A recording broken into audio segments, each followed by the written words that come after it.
Well, Barry, it's great to speak to you. I remember watching you very fondly at the time you were at City. The stay wasn't as long as it could have been, but you were a player with great skill. Just tell me a little bit about you and how you would perceive yourself as a player during your career. Were you a flamboyant player, a skillful player? Yeah, I never made a tackle, put it that way. I was never guilty. I couldn't have been had up in court for making a tackle, that's for sure. Yeah, my whole game was based on skill and what I could do with the ball. That's just how I played.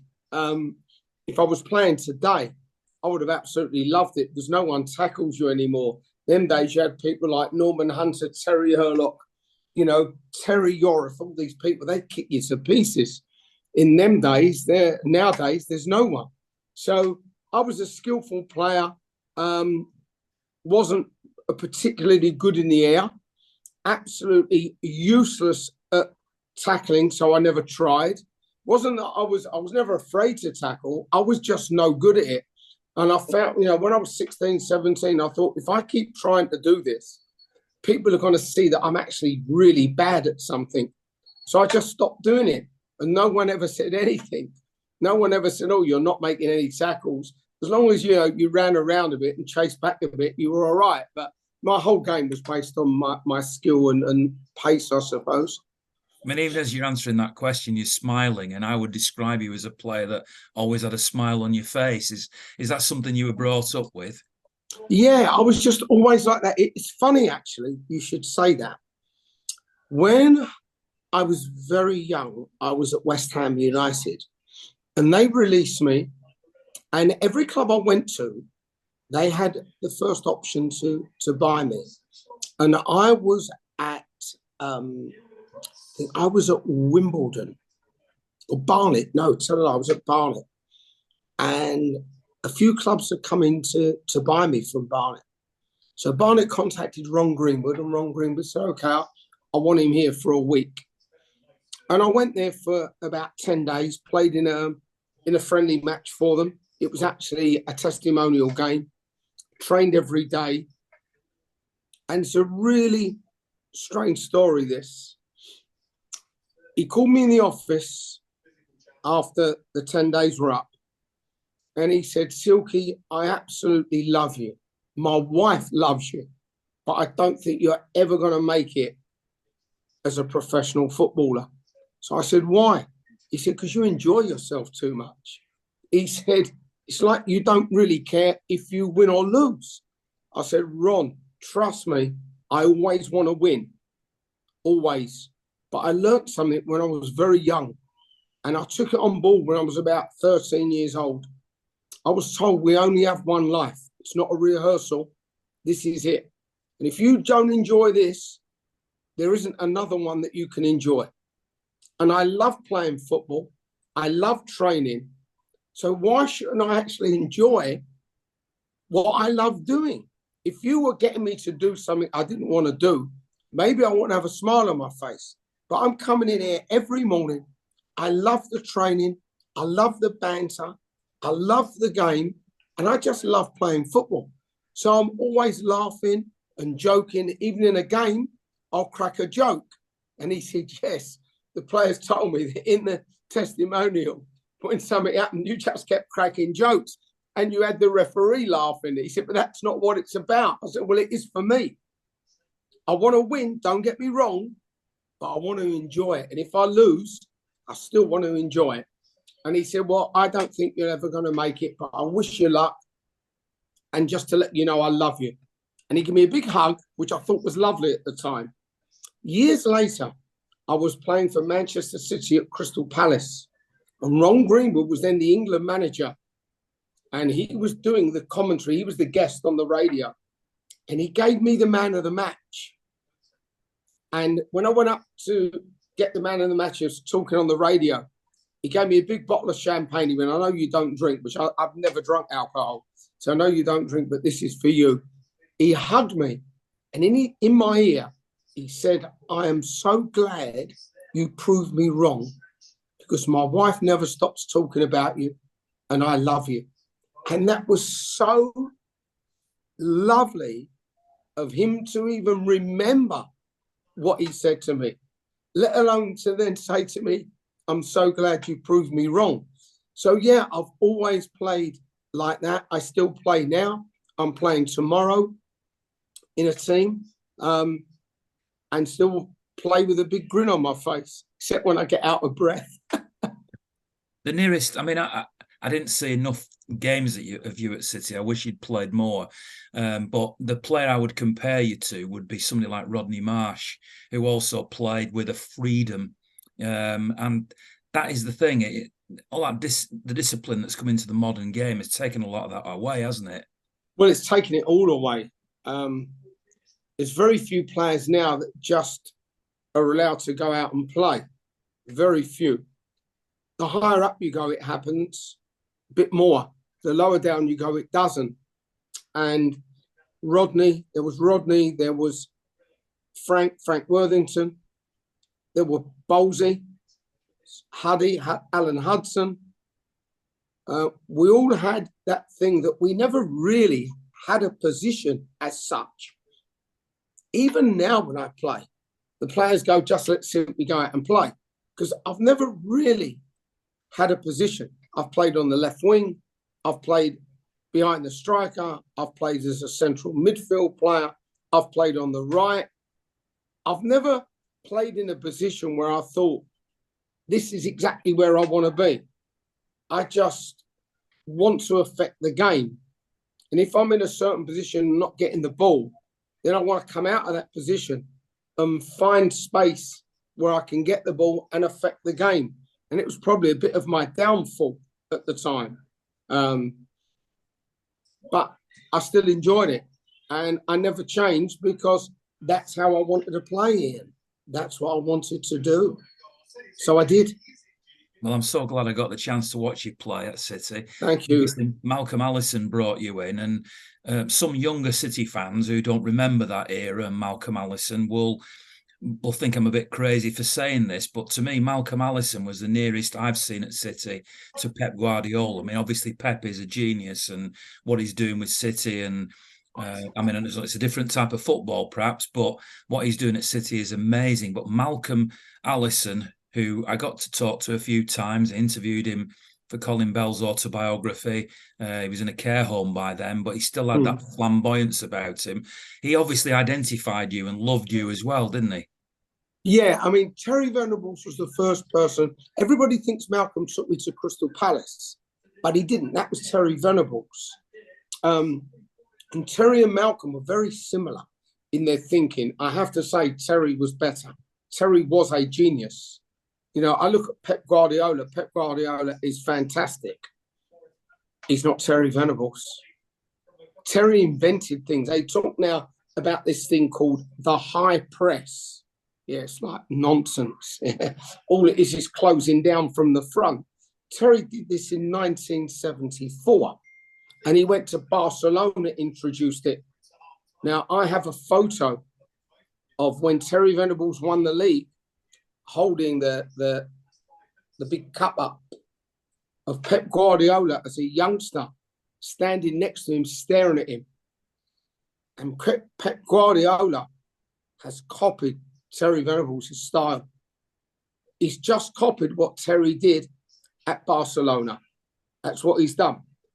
So is he brilliant? Yeah, he's brilliant because he's realised if I copy what he did, he was light years in front of everyone, and no one was still doing what Terry did in the mid-70s. No one was still doing it. So Pep's doing it, and everyone's going, this is incredible. It's what Terry did in the 70s. But Pep was clever enough to nick it from him, you know. Terry did so many things that are happening now, back then. And Malcolm, if you put on a ladder from 1 to 10, Terry would be on 10, and I'd say Malcolm would be about 8.5 to 9. He would definitely be behind him. Malcolm had brilliance, but Malcolm sometimes found it difficult to put across what he wanted to do, whereas Terry could put it across within minutes. Terry had a much wider verbal range than Malcolm. And Malcolm would think it in his head and then put it on the training ground and think the players were just going to pick up on it because he had it in his head. Whereas Terry realised you had to explain to players what you were doing. But Malcolm loved flair. I mean, Malcolm took me to Plymouth and I was playing at Plymouth. I think I was only there maybe about 3 or 4 months. And all of a sudden I come in one day. Well, I didn't come in. I'll tell you a lie. We played on the Saturday and we won. And I used to come home to London. So I went home to London to my mum and dad. And on the Monday morning, I get a phone call. I answer the phone. And this voice goes to me. And remember, there's no mobiles there. So he's called me on my home number in London. I'll never forget my mum and dad's number. 247-2806. Never forgot it. And I picked the phone up and this voice goes, Barry Silkman. I said, yes. He said, where are you? I went, well, you've just called me, so you must know where I am because you phoned me. I said, who is it? I thought it was a nutcase, yeah. And he said, it's Bobby Saxton. I went, Bob. I had no idea who it was, yeah. So I said, Bob, how are you? He said, good. I said, why were you not in today? Now I'm thinking this guy has completely lost the plot. So I said, in where? He said, training. I'm thinking, what's he talking about? Like, who is he? He don't work at the club. So I said, well, Malcolm knows that I have every Monday off and then I travel back on a Monday evening and come in train on a Tuesday. He said, well, Malcolm's not here anymore. So now I think he has really lost the plot, yeah? I said to him, and remember, there's no Sky television there. There's nothing like that. So I said to him, what are you talking about? Malcolm's not there. So where's he gone? Has he been, this is my words, has he been kidnapped or something? So he said to me, he's gone to Manchester City. I went to him, are you mad? So no, he said, he left and gone to Manchester City. I'm your new manager. So me being me, I've gone to him, well, if you're my new manager, mate, I'll see you on Tuesday. Take care. I put the phone down on him. Thought it was a lunatic. I actually thought it's a lunatic. I go back Monday night to my digs where I'm staying, like a little bed and breakfast hotel. As I walk in, the landlady said, oh, Silky, what do you think of Malcolm going back to Man City? I went, is it true?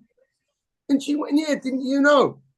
He went after the game Saturday and announced it on Sunday.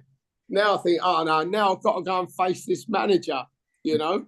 And the first thing he said to me is, look, if Malcolm Allison comes in for you, you can go. And he went, has he told you he's coming in for you? I went, are you mad? I didn't even know he'd left. I had no conversation whatsoever. I played 3 games for Plymouth. And then he called me in one morning and said, Malcolm's coming to buy you.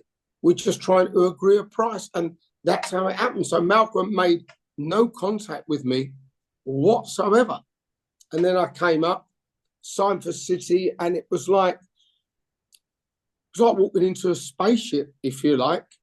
You know, there I was used to, at the time, playing for Plymouth with you're training where there's all dog shit everywhere. Do you know what I mean? And all of a sudden you turn up where you got your own training ground and they got a canteen for food. You know, even when I was at Crystal Palace, we go to the Barbara's down the road, like used to call it Solace, go and have after training bacon, sausage, eggs and beans. Yeah. And then when I was at Plymouth, it was the same. No one cooked anything. All of a sudden you turn up where they got cooks and chefs, and it was like walking into a different world. I mean, now it's another world again. But in them days, comparative to what I'd had before, it was a different world. What's your happiest memory at City?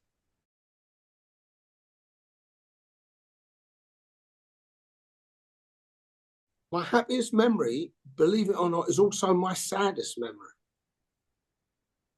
Now, that I would think sounds extremely strange. But what happened was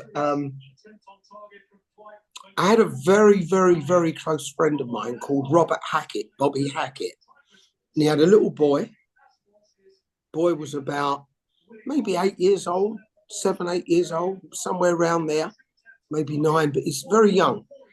And when I went to Man City, he phoned me, he said, Silky, I've got to come and watch your first game. Who you playing? I said, we're playing at home to Wolves. He said, I'm coming. So I said, right, I'll book you in the hotel I'm in. Man City will pay for it all. So I spoke to the secretary at Man City and I said, is it all right if you pay for my friend and his son to come and stay? They said, yeah, no problem, Silky. So I was in the hotel waiting for him. It was about 7 in the evening. He was going to come into Piccadilly and then come to the hotel. And I said, we'll all eat together. And I don't like eating late the night before a game, 7:30 to latest. And at 7 o'clock, the receptionist come up and said, you got a phone call. And it was Bobby Hackett. And he said, Silk, do you know what? I've had a look at your games and your next home game's against Everton. And I think the game against Wolves will be shit. But the game against Everton looks like it could be really good because they were about 4th or 5th in the league, whereas Wolves were 3/4 of the way down. He said, I'm going to come to the Everton game. So my girlfriend was with me at the time, Mandy. So I played the game. 2 reasons it was extremely memorable on the good side. One, it was my first ever game. And walking out up Main Road in front of those supporters was... I've only ever experienced it once, and that was away from home, playing for Crystal Palace against Liverpool. The noise was deafening, but it's deafening against you, if that makes sense. This time I walked on the pitch and just looking around. I remember looking around and Mick Shannon saying, Silk, what are you looking at? I said, look at all them blue and white scarves. He said, Silk, we're playing. I went, yeah, but look, it's unbelievable. I couldn't take my eyes off it. We're warming up, and I kept looking up in the stands. And I remember Asa saying to me, Silk, what the fuck are you looking for? He thought I was looking for someone. And I said, I just never seen anything like it. I played really well in the game. The team played really well. And I scored with my only header in my whole career. It went down the left side, Paul Powell crossed it. I went to the near post, and I actually meant to flick it on behind me. And I flicked it on, so I thought, and then the crowd erupted. And as I looked over my shoulder, it'd gone in the goal. And I remember saying to Mick Shannon, who scored? He went, you did. Because I didn't mean to head it towards the goal. I only meant to flick it on. That's how good I was with my head. Yeah. So that day was amazing in my memory. And you're waiting for the worst bit. The worst bit. So my girlfriend and I get on a train and we go back to Euston. And when I arrive in Euston, I buy the Evening Standard.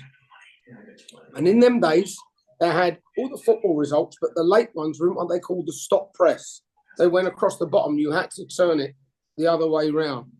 And I looked, and as I looked, it's got father of 2, Robert Hackett, stabbed to death in a nightclub. And I thought, no, it can't be Rob. It can't be. I got on the phone. I phoned his number straight away. And when somebody picked the phone up, all I could hear was crying. And I went, is Georgia there? His wife's name was Georgia. I said, is Georgia there? And they said, who's that? I said, it's Silky. He went, Silky, have you heard what's happened? I said, I've just read it. I said, I'm coming straight over. And we jumped in a taxi at Euston. I went to his flat, which was in Plaistow, East London. And everyone was in pieces. And he should have been at the game. And what had happened, he went to a nightclub. 2 black guys started fighting. He stopped it and he said, we're 2 black guys. We don't want to be fighting each other. And one of them stabbed him. It went straight in the heart. He was dead within 5 seconds. And my dream debut turned into a nightmare debut. It was horrendous. took me weeks and weeks and weeks and weeks and weeks to even half get over it. You know, even now, I often think he should have been at the game. His son, funny enough, become a professional footballer and ended up playing for Leyton Orient. And Glenn Roeder, who, God rest his soul, was then the manager of Leyton Orient, said that Warren Hackett wants to meet you. And I went and met him, and he asked me the story. No one had ever told him. And he was then in his 20s. And I told him, and I said, you and your dad should have been coming to the game against Wolves. And what the worst thing was, the next home game was against Everton, which was 0-0. And it was one of the worst games I think I've ever played in my life. I was useless. We weren't any good. And it made it even worse, thinking this is the game he wanted to come to, when he could have come to the Wolves game where we scored 3 and it was unbelievably entertaining. And now he's not even here anymore. So, Ian, it was my best moment, and it was also my worst moment. Well, there's no words I can say really that can bring him back, obviously, and that's heartbreaking for you. I don't know how you carried on playing with such panache. Really hard. Style. I have to tell you, really hard. I think at that time, if I would have been wealthy, I would have had a year's break.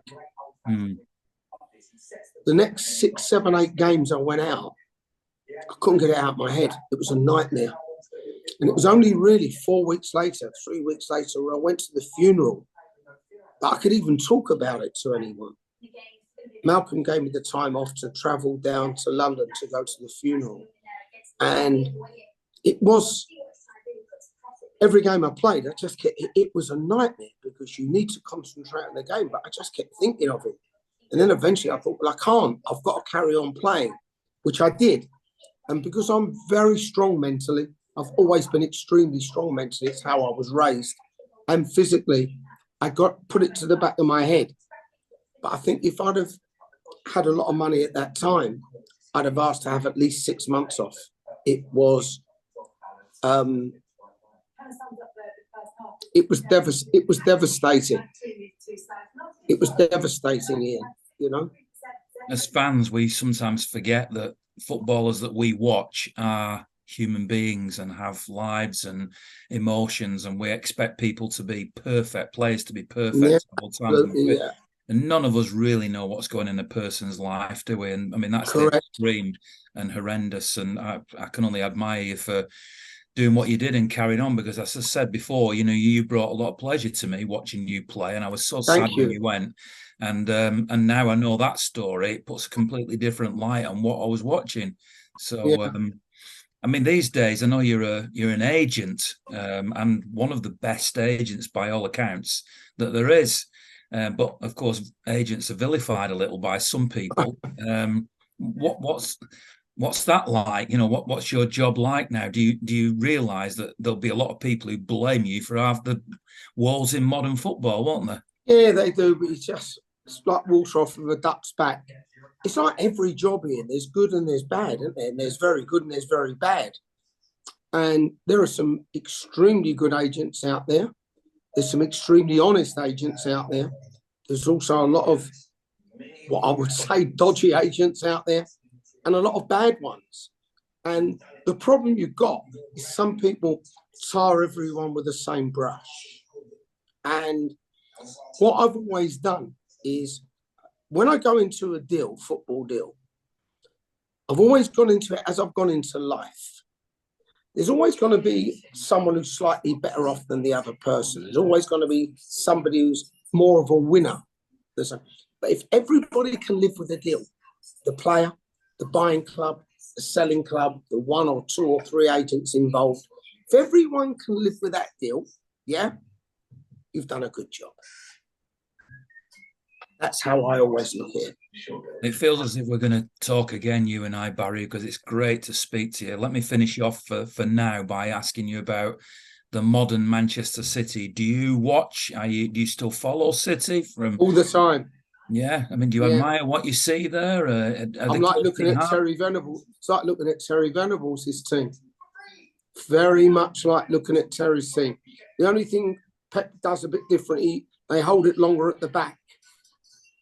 But other than that, it's very similar to watching his team. And I love watching them.